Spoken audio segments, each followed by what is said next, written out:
Please, one piece of bread. It was on an exceptionally cold New Year's Eve night. The doorbell rang, and when I opened the door, there stood my 5-year-old granddaughter trembling. In a sudden turn of events, I hurriedly brought her inside and quickly prepared a warm meal. My granddaughter eagerly devoured the bread. After filling her stomach, she hesitantly began to share her circumstances. It turned out to be a shocking truth about my son's family and granddaughter that I had been unaware of. I am Shannon Watts. 3 years ago, my husband passed away, and at the age of 65, I quit my part-time job to live alone on my pension. Although my husband left me some assets, I enjoyed a modest life on my own terms. However, there was one thing that concerned me. It was about my son Nolan and his child, who had left home after getting married. Nolan and his wife Riley were living off the rental income from the apartment left by my late husband. Upon inheriting the assets, the two quit their jobs. Especially Nolan, who had always disliked working, started living a carefree life with the rental income, not worrying about money. Since then, their attitude towards my adorable first grandchild, Heather, also bothered me. Before Heather was born, my son and his wife strongly desired a boy. I prefer a boy if we're going to raise one.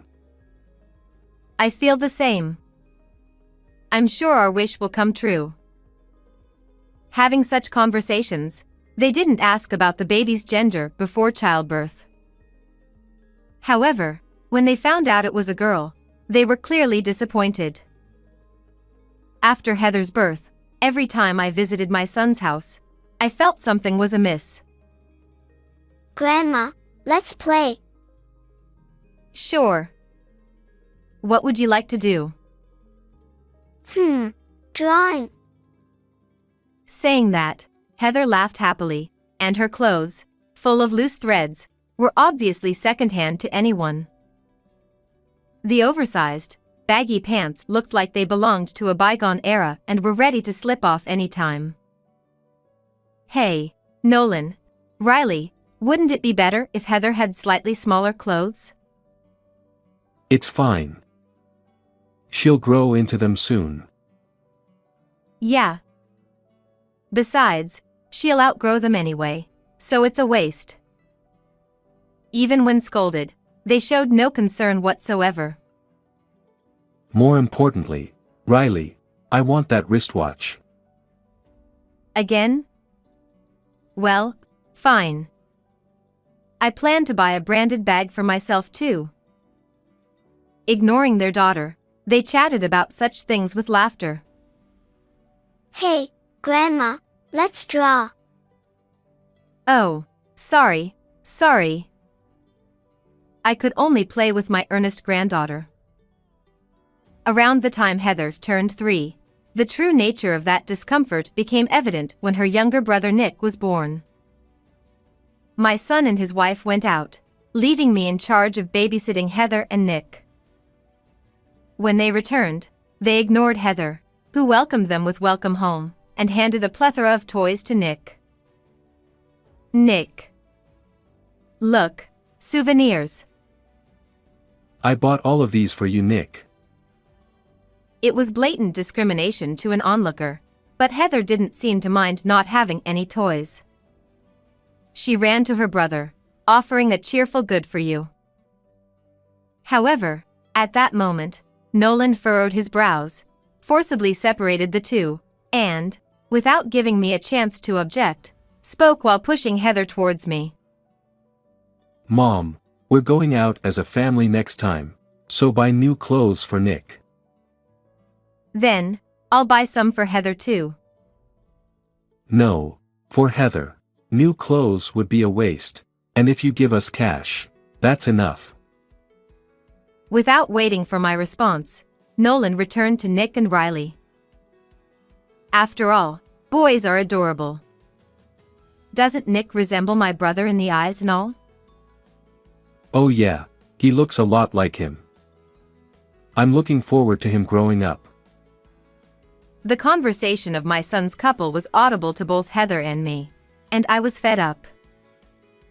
Riley loved her brother, and from the beginning of their marriage, she had expressed a preference for a boy. Nolan, too, had a longing for male siblings since childhood, and the favoritism towards Nick was blatantly growing, leaving a widening gap in the treatment of Heather. I can't let this continue.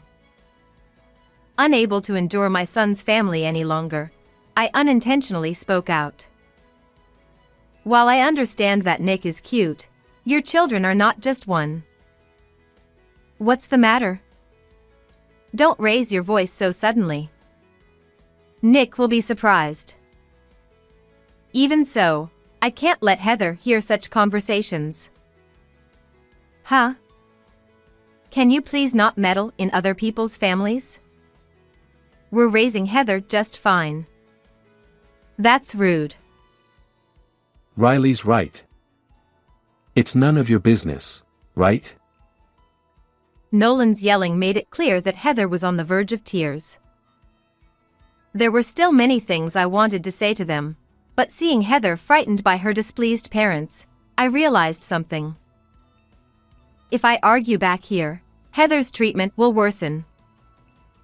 In that case, I decided to make sure Heather could find solace at least when I visited.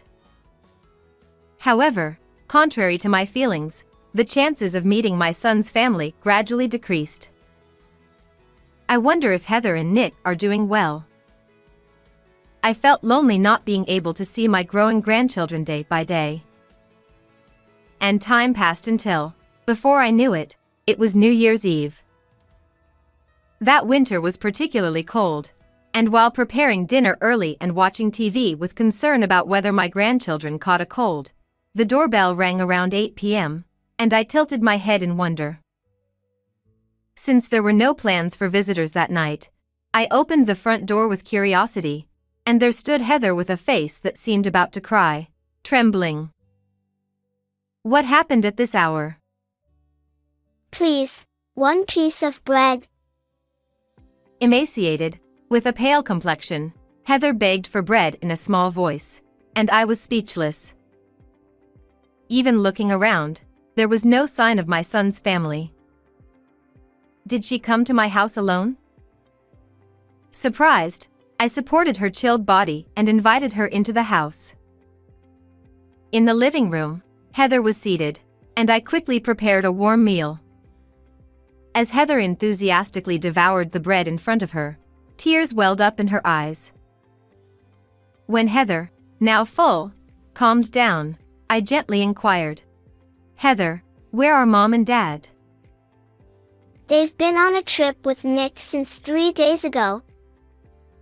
What? You haven't eaten anything during that time?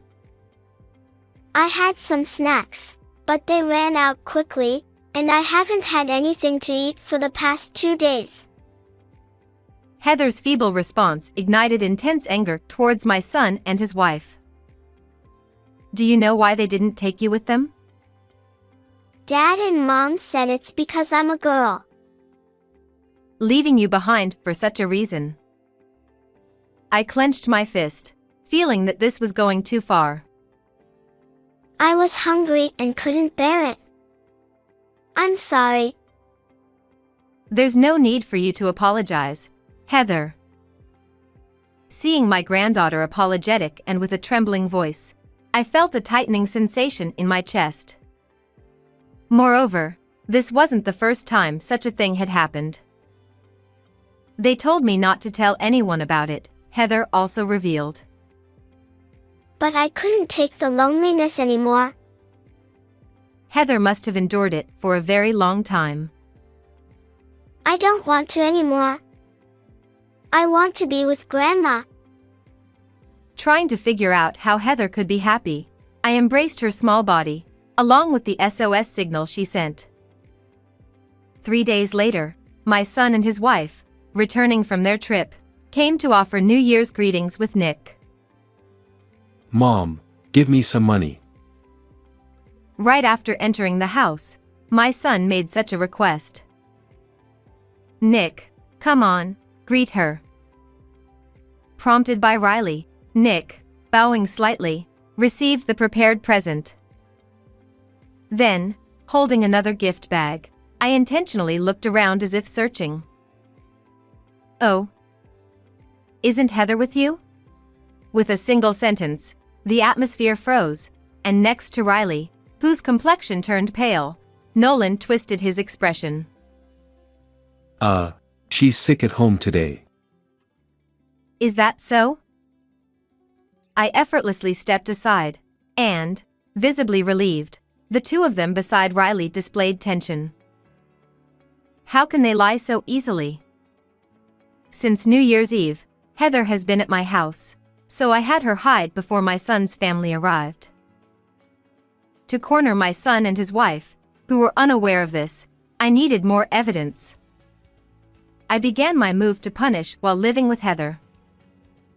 First, because I couldn't give Heather the present, I went to my son's house again on a different day. Mom. What's wrong, all of a sudden? I came to give Heather a present. WL, Heather is out playing right now.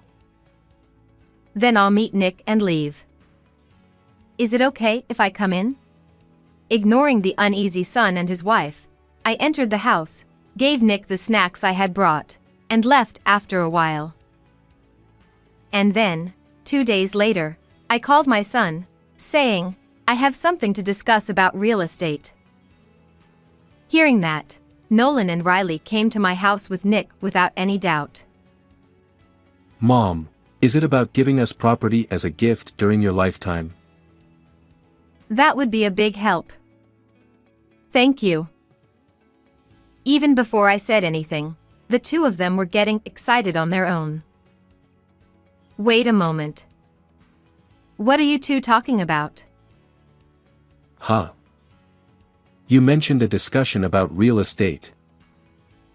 Yes, there is a discussion about real estate. But before that, there's something I want to ask. Whether they wanted to talk about the gift of property in a hurry or they looked impatient, I confronted the two of them head-on. Where is Heather exactly? It's been 2 weeks since I took care of Heather, but during that time, the two of them didn't show any signs of searching for her whereabouts. WL, about that. She's not feeling well today. You don't need to lie anymore. Despite their stumbling, the two tried to deceive me, so I showed them a certain video. In that video, my son and his wife were celebrating Heather's disappearance. It's good that Heather is gone, said Nolan, and Riley, excitedly, now we can use all the money for Nick. In addition, they eagerly awaited the inheritance that would come from me. Even if you notice Heather's absence, there's nothing you can do, they belittled me and laughed together. WH. Why do you have something like this?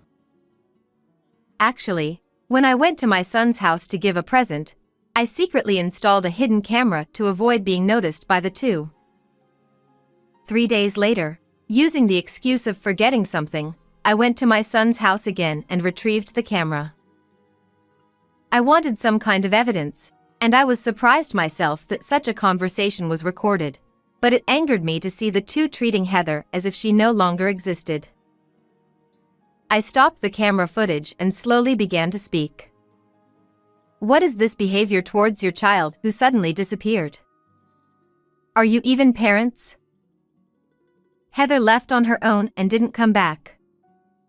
It's not our fault. Yes. We thought that way. It's only natural not to take her on trips every time.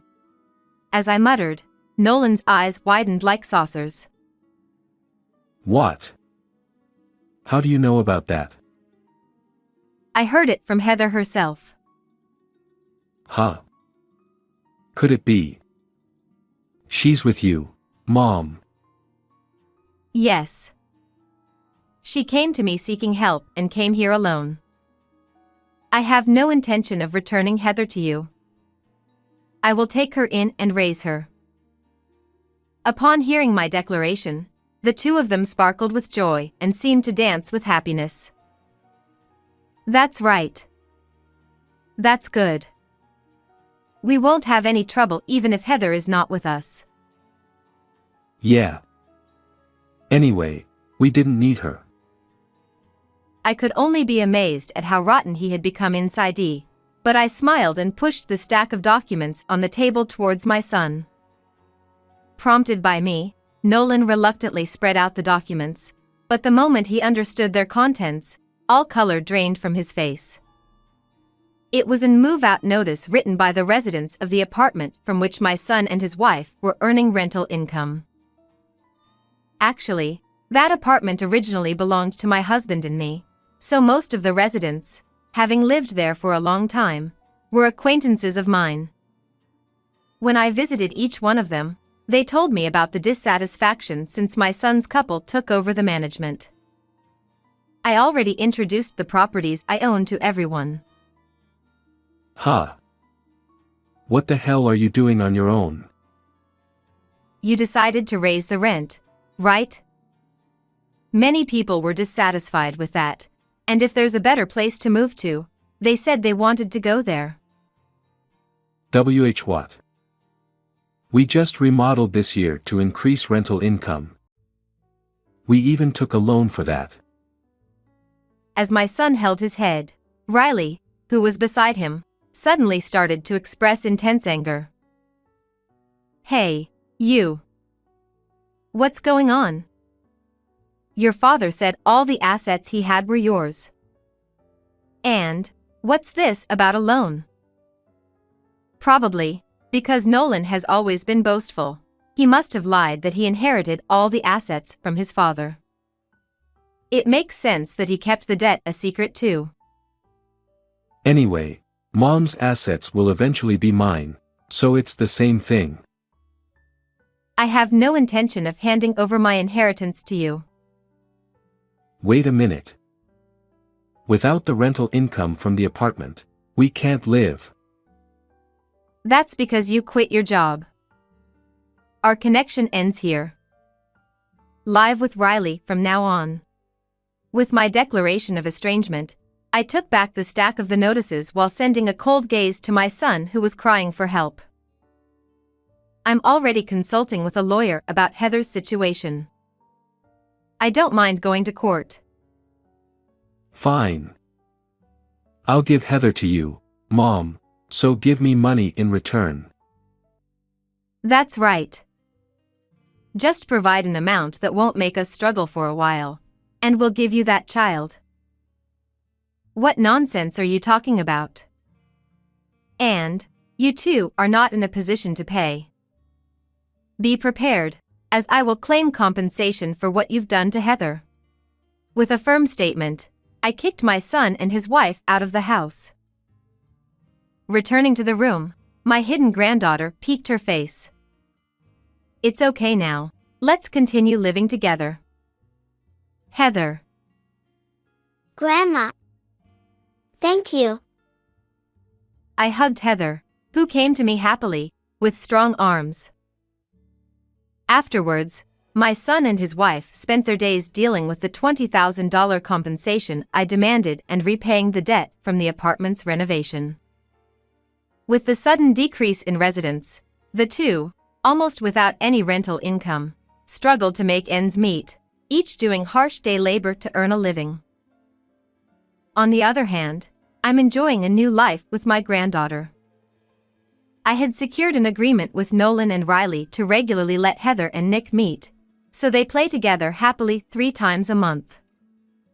The once reserved Heather is now a lively and cheerful girl.